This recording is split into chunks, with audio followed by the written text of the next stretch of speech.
एक समय की बात है, एक लड़का सुनसान सड़क से अपने घर जा रहा था। तभी उसने देखा कि रास्ते में एक लड़की बेहोश पड़ी हुई है और वो गाड़ी रोक देता है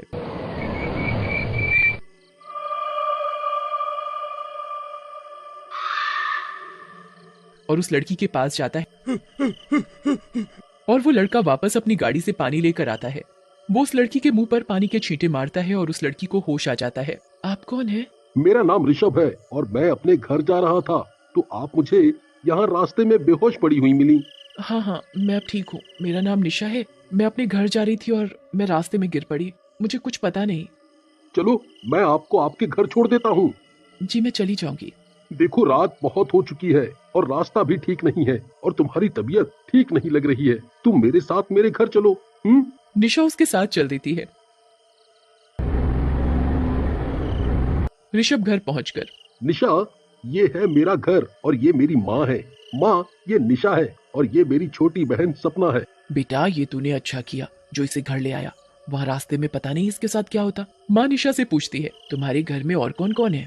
माँ जी मैं अनाथ हूँ, मेरा इस दुनिया में कोई नहीं है, मैं बिल्कुल अकेली हूँ। ये सुनकर ऋषभ की माँ को निशा के ऊपर दया आ जाती है और वो निशा से कहती है, अब से तुम यहीं रहना और अपने आप को कभी अनाथ मत कहना। अब से मुझे ही अपनी माँ समझना। निशा खुशी से रोते हुए, जी माँ जी। निशा, तुम्हें किसी चीज की जरूरत हो तो बेझिझक मांग लेना। रात भी बहुत हो चुकी है, अब तुम सब सो जाओ। मैं निशा को उसका कमरा दिखा देता हूँ। निशा, ये तुम्हारा कमरा है। और ये कहकर ऋषभ सोने चला जाता है। रात को घर के सभी लोग गहरी नींद में सोए हुए होते हैं। तभी निशा अपने कमरे से निकलकर सपना के कमरे में जाती है। वो देखती है कि सपना गहरी नींद में सोई हुई है। वो सपना के पास जाती है और वो अपने असली रूप में आ जाती है। वो निशा नहीं, एक डरावनी चुड़ैल होती है और वो सपना के पास जाती है और उसकी गर्दन में अपने नुकीले दांत गड़ाकर खून पीने लगती है। तभी सपना की आंख खुल जाती है। सपना बुरी तरह चीखती है, चुड़ैल, चुड़ैल मुझे छोड़ो। अभी कैसे छोड़ दूं? अभी तो मेरी प्यास भी नहीं बुझी है। अभी तो मुझे तेरा गर्म खून पीना है। मुझे छोड़ दो, मुझे मत मारो। तेरा खून पीऊंगी तभी तो मुझे ताकत मिलेगी। और चुड़ैल खून पीकर गायब हो जाती है। अगली सुबह, ऋषभ, सपना, निशा कहाँ रह गए? नाश्ता लग गया है, सब आ जाओ। ऋषभ आ जाता है। माँ ऋषभ से कहती है, देखना तो ये सपना कहाँ रह गई, अभी तक नहीं आई। माँ, मैं अभी देखता हूँ। तभी सपना भी आ जाती है। सपना, आज तुम्हें आने में इतनी देर कैसे लग गई? माँ कुछ नहीं, बस ऐसे ही थोड़ी तबीयत ठीक से नहीं लग रही।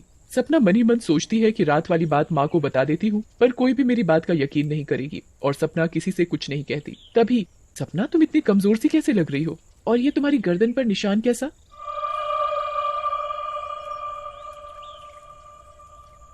कुछ नहीं माँ, मैं ठीक हूँ और गर्दन में कुछ चोट लग गई होगी। और सपना नाश्ता करके अपने कमरे में सोने चली जाती है। आज सपना को क्या हुआ? इसने ठीक से नाश्ता भी नहीं किया और ठीक से बात भी नहीं की। माँ, ऐसा कुछ नहीं है, उसकी तबीयत ठीक नहीं है तभी, और कुछ नहीं। तुम हम सबकी ज्यादा चिंता करती हो ना, बस, और कुछ नहीं। निशा तुम भी नाश्ता कर लो। माँ जी पहले आप कर लीजिए, मैं कर लूंगी। अब तो ये मेरा भी घर है। हाँ हाँ क्यों नहीं। दोपहर का समय है। माँ अपने घर के गार्डन में घूमने जाती है तो माँ की नजर एक काली बिल्ली पर पड़ती है।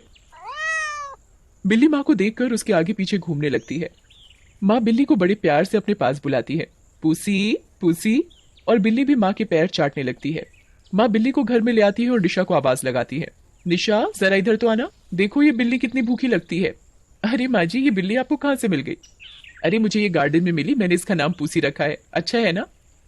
अच्छा है। निशा तुम इसे दूध पिला दो, इसे भूख लगी है। और माँ ये कहकर चली जाती है। निशा पूसी को दूध पिला रही होती है। निशा पूसी को देखकर अपने असली रूप में आ जाती है। बड़े दिनों बाद किसी का खून पीने को मिलेगा, आज पूसी का ही सही। पूसी चुड़ैल को देखकर म्याऊं म्याऊं करके चिल्लाने लगती है और तभी ऋषभ आ जाता है। चुड़ैल फिर निशा बन जाती है और पूसी निशा से छूटकर भाग जाती है। आज तो तू बच गई पर रात को नहीं छोड़ूंगी। जैसे ही रात होती है निशा अपने कमरे में एक तांत्रिक पूजा कर रही होती है। उसने पूसी को भी पकड़ रखा होता है। वो अपने असली चुड़ैल रूप में होती है। वो बेहद डरावनी लग रही होती है और मंत्र जाप कर रही होती है, ओम हीम क्लीम चामुंडाय बिच्चे, ओम हीम क्लीम चामुंडाय बिच्चे। और वो जिंदा पूसी का खून पीने लगती है और जोर जोर से हंसने लगती है। अब मैं और जवान बन जाऊंगी और कभी नहीं मरूंगी। मैं अमर हो जाऊंगी, बस अगली अमावस तक। और फिर मैं अमर, फिर मुझे कोई नहीं मार सकेगा। अगली सुबह माँ अपने गार्डन में घूमने के लिए जाती है तो वो पुसी को मरा पड़ा हुआ देखकर बुरी तरह चीखती है। हाय मेरी पुसी, तुझे किसने मार डाला? हाय मेरी पुसी। और माँ पुसी को लेकर रोती है। माँ, किसी जानवर ने पुसी को मार डाला होगा। और निशा अंदर ही अंदर खुश होती है। माँ परेशान ना हो, अब होनी को कौन टाल सकता है, आप अंदर चलिए। और अगले दिन निशा, क्या बात है, आज तुम बदली बदली सी लग रही हो। निशा ये सुनकर थोड़ा डर जाती है और कहती है, मतलब? अरे डरो मत, मेरे कहने का मतलब है कि तुम आज पहले से भी ज्यादा कम उम्र की लग रही हो। तुम दिन पर दिन खूबसूरत होती जा रही हो। निशा मनी मन में यही तो चाहती हूँ, सबसे खूबसूरत और जवान। और निशा मुस्कुराने लगती है। मैं खाना लगाती हूँ, तुम खाना खा लो। निशा ऋषभ की प्लेट में खाना निकाल कर देती है। ऋषभ खाना खाने लगता है। निशा, जरा चाकू तो देना, सेब काटना है। ऋषभ सेब काट कर खा रहा होता है तो ऋषभ की उंगली कट जाती है तो ऋषभ की उंगली से खून बहने लगता है। खून देखकर निशा बेचैन हो जाती है और ऋषभ की उंगली से टपक रहा खून पीने लगती है।